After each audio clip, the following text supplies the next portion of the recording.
محمد جودی هستم، فعال حقوق معلولان و دارای معلولیت بسیار شدید جسمی حرکتی.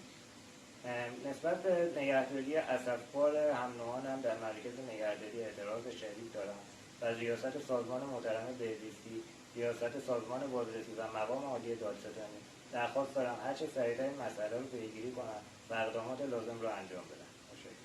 سلام، من محمد اشمتفر، معلول دیستروفیم. نسبت به بدرفتاری‌ها با معلولین در مراکز نگهداری معترضم. از ریاست بهزیستی خواهان بیداری و از ریاست قوه قضاییه خواهان رسیدگی به این موضوع باشم. با تشکر. به نام خدا.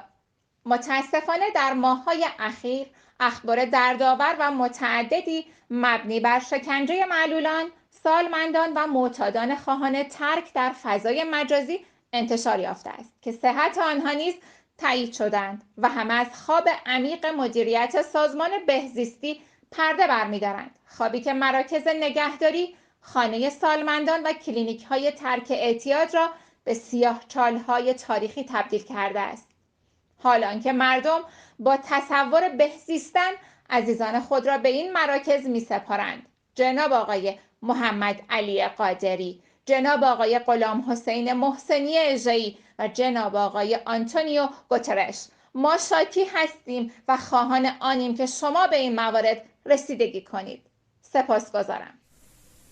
سلام.